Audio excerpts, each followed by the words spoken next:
It was supposed to be a simple grocery run. But when a clerk looked her in the eye and said, "Not today, not you," he thought his prejudice was power. What he didn't know was that his words had just lit a fire, one that would burn through the silence, call the crowd to action, and leave the whole store standing still in the shadow of justice. In a small town where grocery aisles feel ordinary and routine, one woman walked in with nothing but a list in her hand and dignity in her heart. What she didn't expect was to be turned away at the counter, not because of money, not because of policy, but because of the color of her skin. But what began as an insult soon grew into a storm, and before the clerk could realize it, the entire store was about to learn a lesson in justice, dignity, and truth. It began on a gray Saturday afternoon, the kind where the clouds hang low and heavy, almost as if the sky itself is holding its breath, waiting for something to happen. On the corner of Maple and Fifth, in a town that liked to call itself neighborly, sat a little grocery store with squeaky sliding doors and fluorescent lights that hummed like restless insects. To the locals, it was just a place to grab milk or bread, but for Angela, that day it was supposed to be a simple errand, a few items to carry her family through the weekend. Nothing more, nothing dramatic, nothing worthy of attention. But fate has a way of hiding its biggest storms in the smallest clouds. Angela was 32, a mother, a daughter, and a woman who carried the kind of quiet strength you don't always notice at first glance. She walked with purpose, but never with arrogance. She was the kind of person who made room for others in crowded aisles, who said, "Excuse me," even when she had the right of way. She worked 2 jobs to keep her household afloat, one at a daycare, one cleaning offices late at night.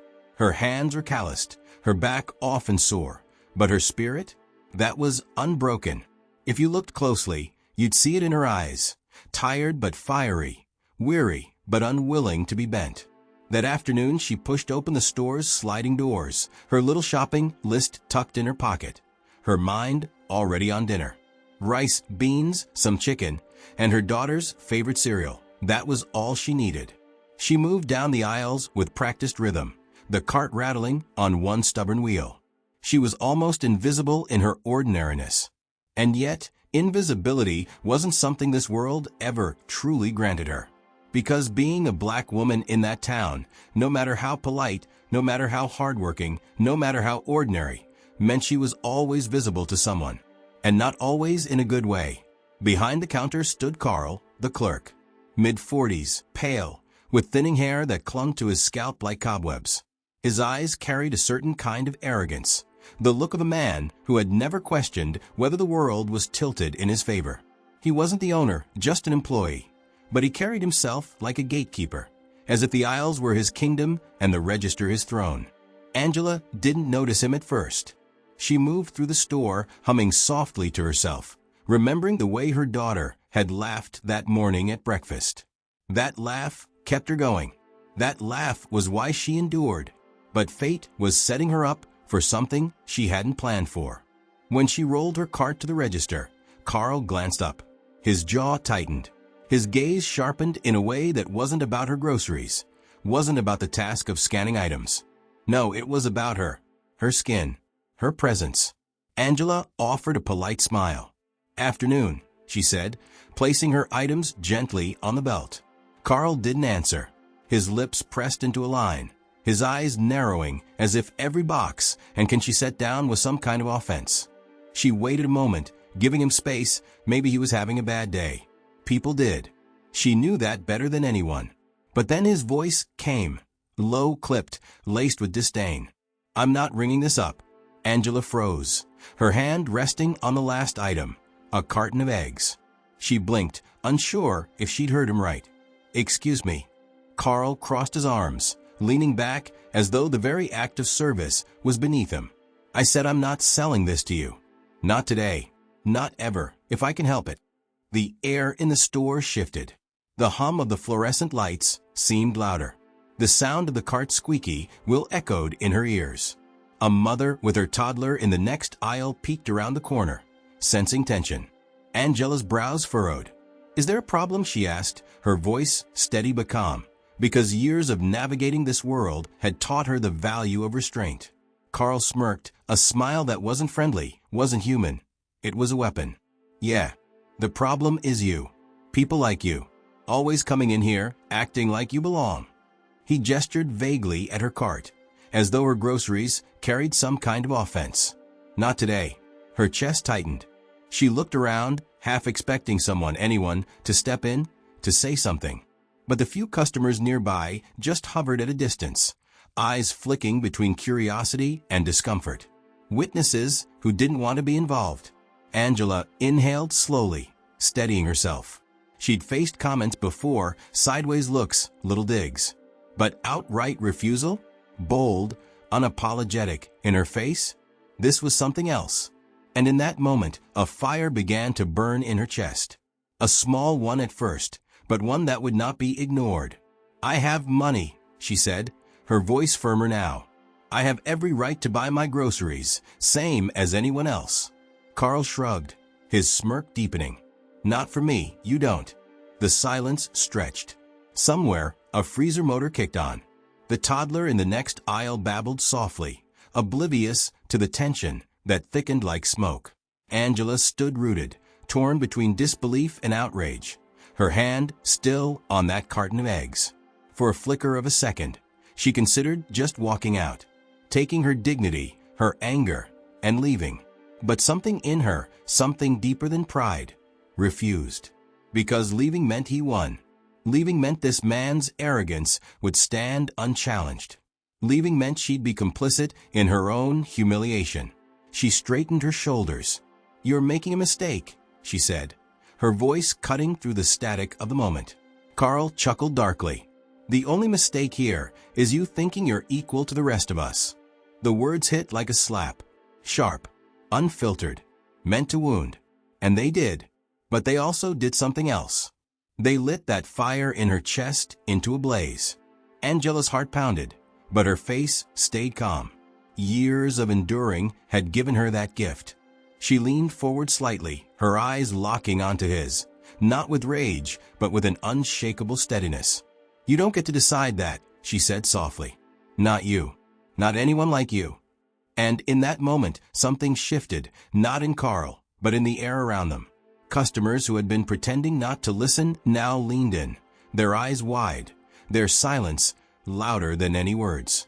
Angela wasn't just speaking for herself anymore.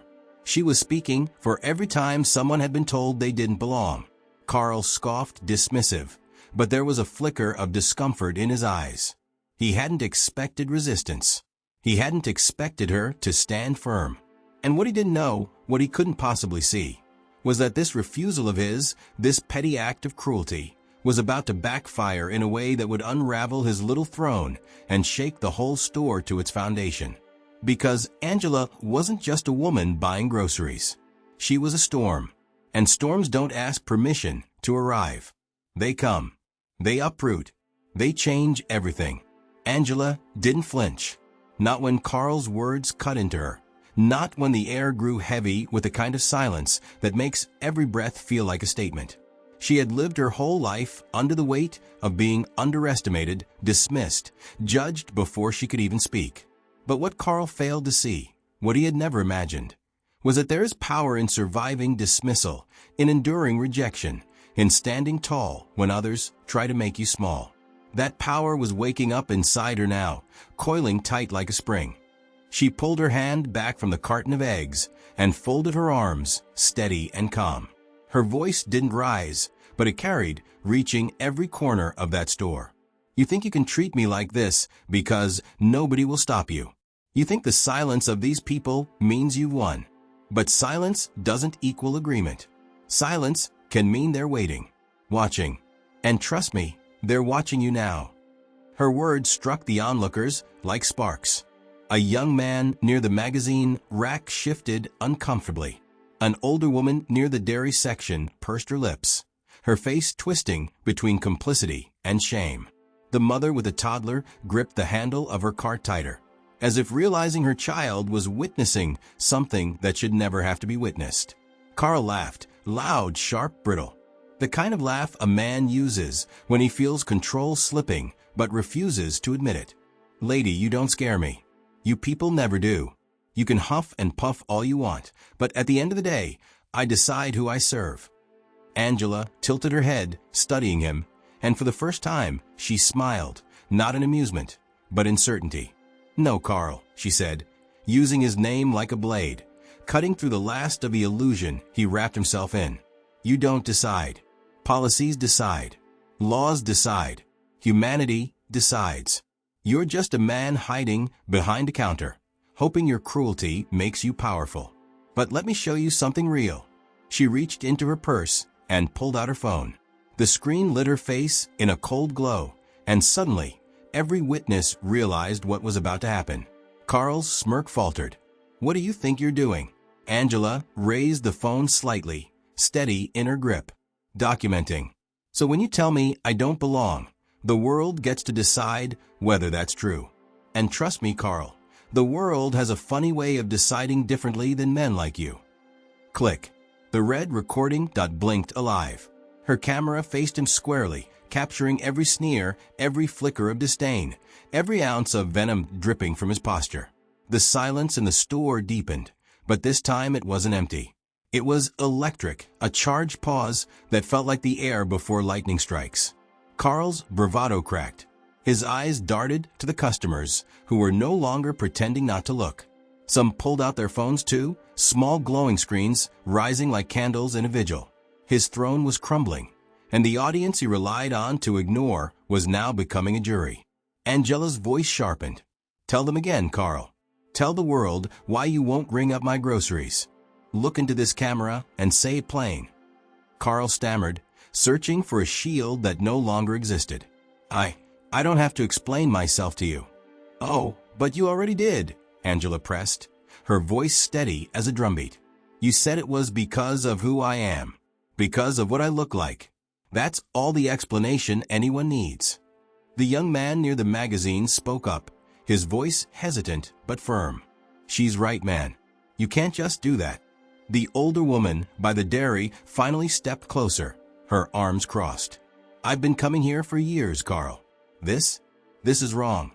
And just like that, the tide began to shift. Silence had transformed into murmurs, murmurs into voices, voices into something stronger. Witnesses finding their courage in the wake of one woman's refusal to bow. Angela didn't gloat. She didn't shout. She simply held the phone steady, her hand unwavering. Her restraint was her weapon, her composure sharper than any insult Carl could throw. But Carl, cornered and exposed, lashed out. "You think people care? You think anyone's gonna do anything about this? Go ahead, post your little video. People will forget about it by tomorrow. That's how it always goes." Angela stepped forward, closing the distance between them by just enough to make her presence undeniable. Her eyes locked on his, her voice dropping low so the words carried the weight of truth. "Maybe people forget stories, but they don't forget faces. And yours will be the face of arrogance brought down by justice. That's not tomorrow, Carl. That's today." The clerk swallowed hard, his confidence unraveling. His fingers tapped nervously on the counter, the swagger in his shoulders collapsing inch by inch. Then it happened. The moment that shifted everything beyond the confines of that store. The toddler's mother, quiet until now, raised her own phone and began recording. Then the young man. Then two more customers. One by one, their screens lit up until Carl wasn't facing one camera. He was facing 5, 6, 7. A wall of eyes unblinking, recording every second. Carl muttered under his breath, but his words were useless now, drowned out by the chorus of recording devices. His authority, once assumed, had evaporated. His throne was gone. He was just a man behind a counter, stripped of his armor, left with nothing but the consequences of his choices. Angela placed her groceries back in the cart slowly, deliberately, like a queen reclaiming what was always hers. Then she turned to the crowd, her voice rising just enough to claim the room. "This isn't just about me. It's about every person who's been told they don't belong, every person who's been denied dignity. If it can happen here in broad daylight, it can happen anywhere. The question is, what are we going to do about it?" The room was silent again, but this time, it was a silence full of reflection, of awakening. Faces shifted from passive to resolute, from observers to participants. Angela didn't wait for Carl's permission. She pulled out her wallet, placed cash on the counter with a sharp snap, and gathered her bags. "That's for my groceries," she said, "whether you like it or not." Carl didn't move to stop her. Couldn't. He was frozen, his authority shattered, his arrogance exposed under the unrelenting glare of truth. As Angela walked toward the door, her groceries in hand, the crowd parted like water, giving her space. Some nodded in respect, some whispered words of support, others simply stood in stunned silence. But all of them knew they had witnessed something bigger than groceries. And Carl? He stood behind the counter, small, diminished, stripped of the power he had once wielded so carelessly. Angela didn't look back. She didn't need to, because the store was no longer his kingdom. It was her stage, her victory, her reminder that dignity is never granted by oppressors. It is claimed by those who refuse to be silenced. Outside, the air felt different, lighter, charged. She walked across the parking lot, her chin high, her bags heavy, but her spirit unburdened. She knew the video would spread, knew her story would ripple far beyond Maple and Fifth. But even if it didn't, even if it only stayed within those walls, she had already won. Because she had shown the world, shown herself, that no one has the right to decide her worth. And what Carl thought was a refusal had turned into his undoing. Because sometimes the most ordinary errand becomes the stage for extraordinary justice.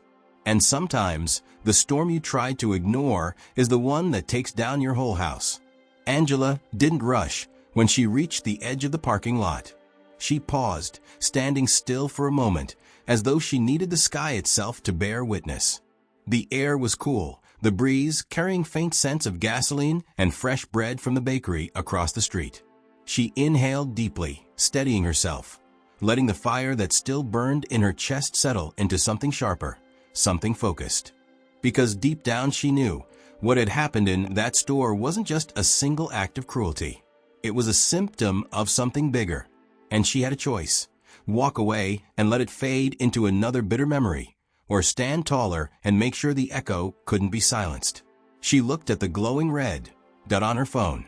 The video was still recording.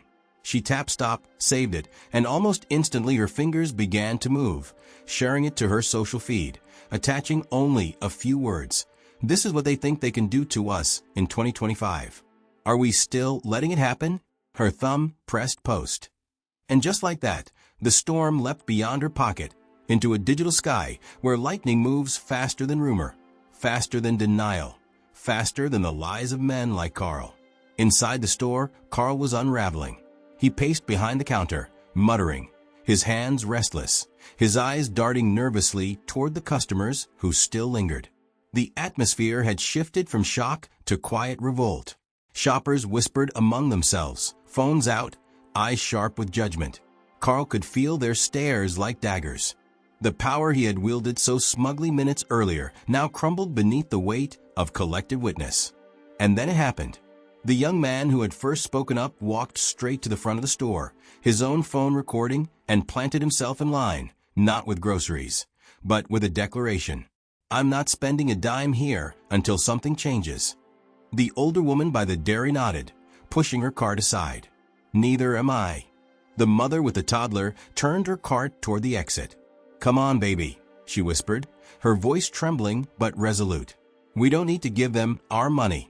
One by one, carts rolled to the side. Shoppers abandoned their items mid-aisle.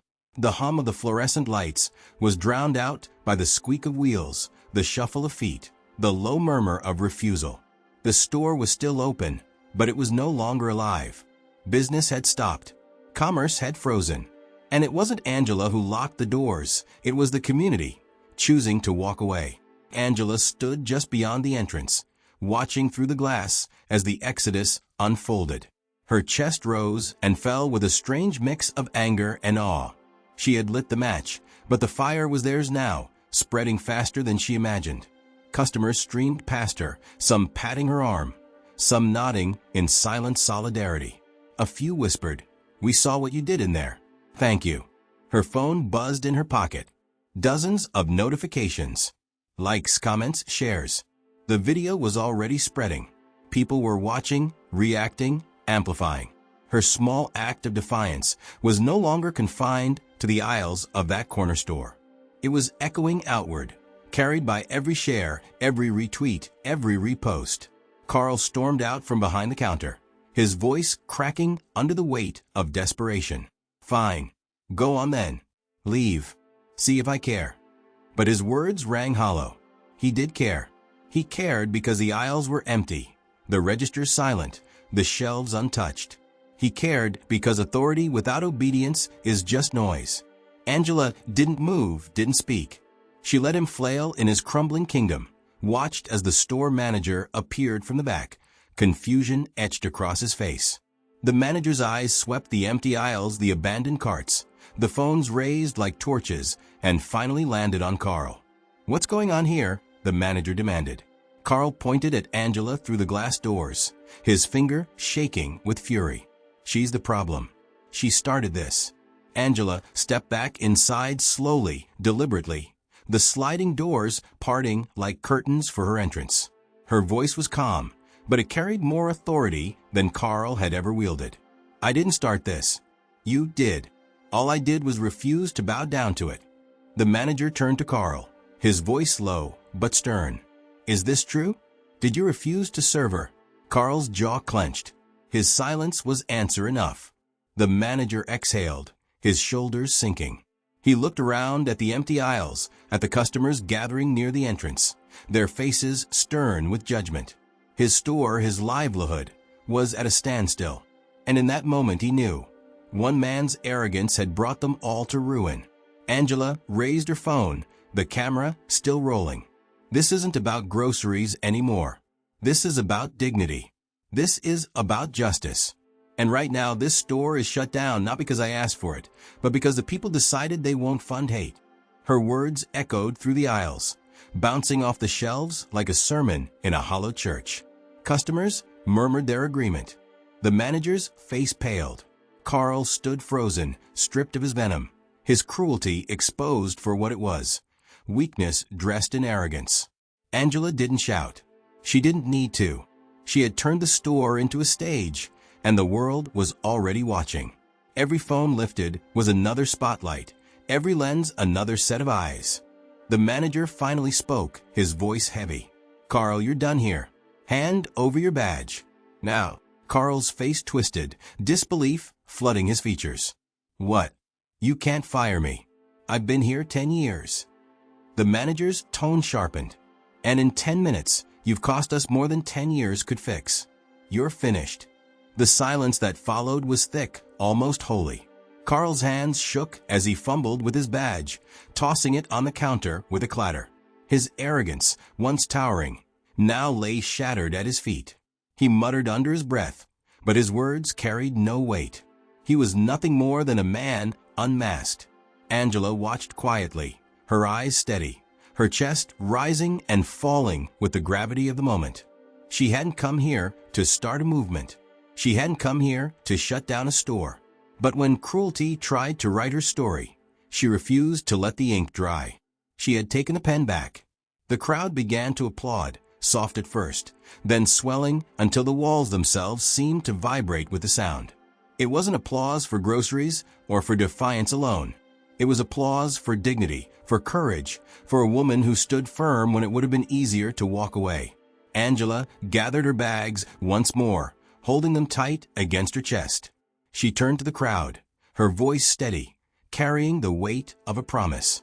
"Don't let this be the end. Don't let it stop at this store. Every time someone tries to strip away your worth, remember, you don't have to hand it to them.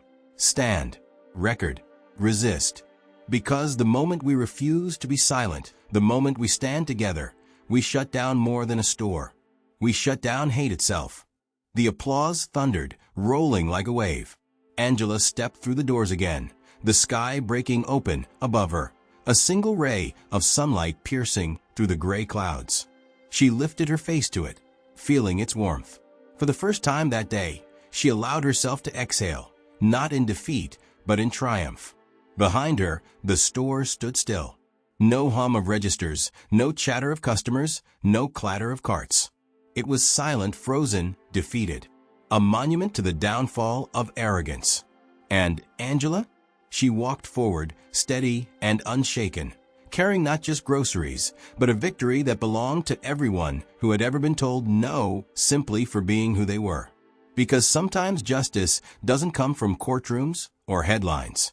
Sometimes it comes from a woman with a phone, a voice, and the courage to say, enough.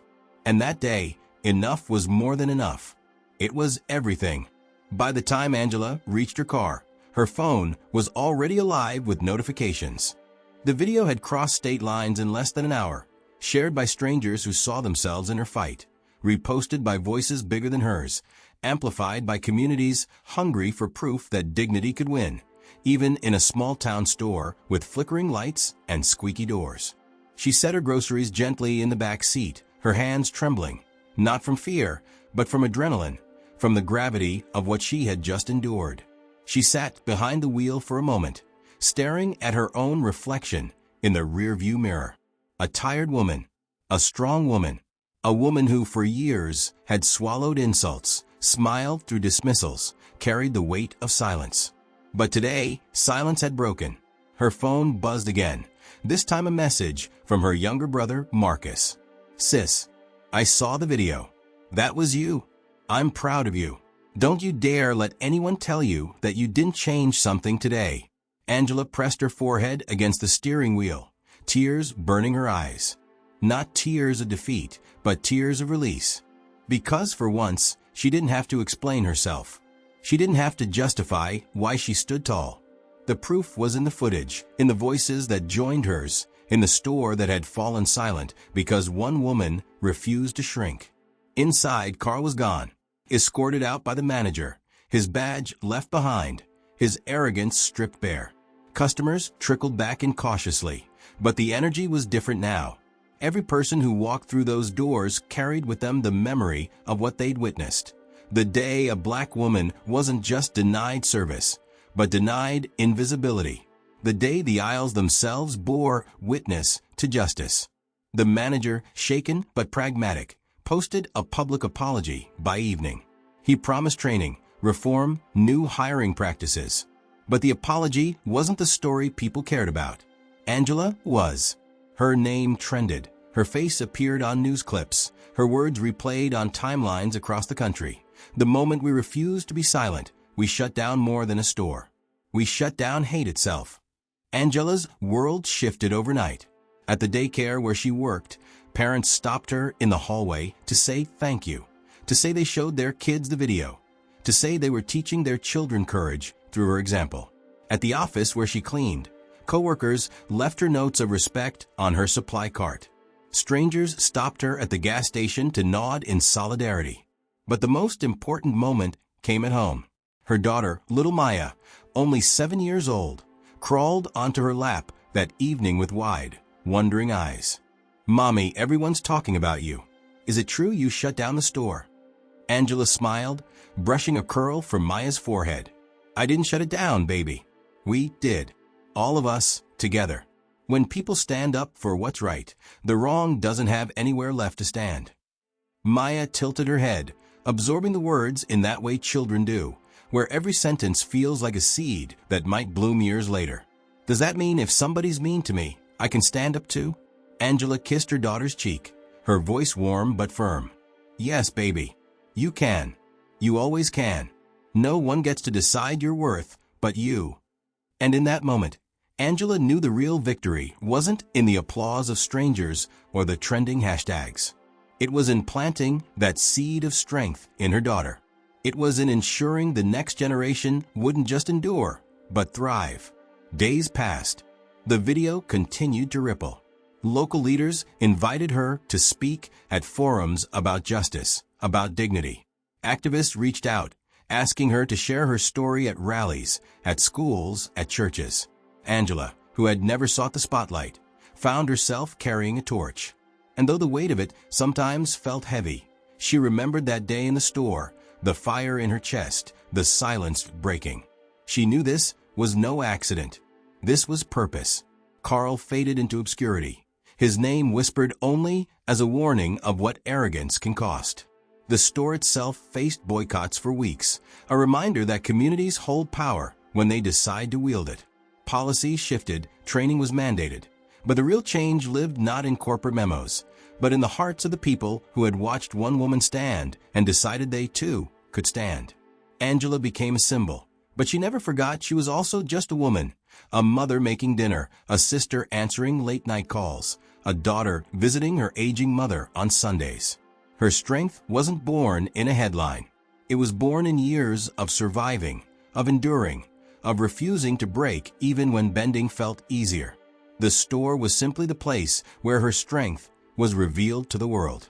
And as the weeks turned into months, she carried the story with her, not as a burden, but as a banner. Because she understood something now, something Carl never could. Dignity doesn't come from permission. Respect doesn't come from compliance. Power doesn't come from cruelty.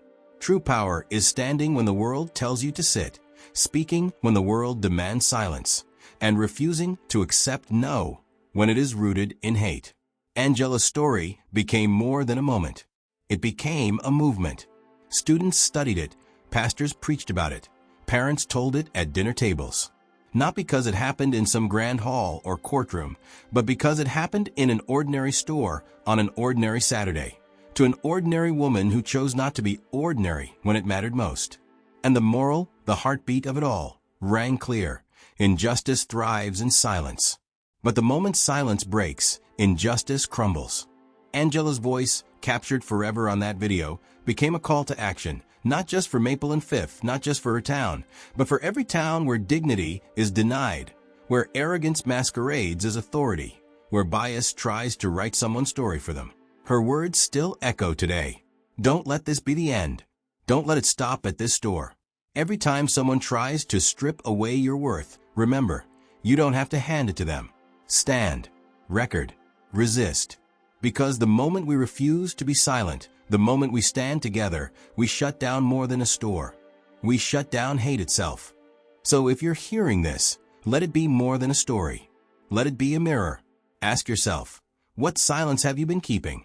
What injustice have you let slide, hoping someone else would speak? Understand this. Change doesn't come from waiting. It comes from standing, from refusing, from daring to believe that dignity is non-negotiable. Angela shut down a store that day. But the truth is, she did more than that. She opened a door for her daughter, for her neighbors, for her community, for us. And the question now isn't whether the door is open. It's whether we'll walk through it. So walk, stand, refuse, speak. Because justice isn't an accident. It's a choice. And when enough of us choose it, when enough of us stand shoulder to shoulder, when enough of us turn silence into thunder, then arrogance will always crumble, hate will always be exposed, and dignity will always win. That's the lesson. That's the legacy. That's the story of a black woman who went to buy groceries and walked out having shut down not just a store, but a lie as old as time.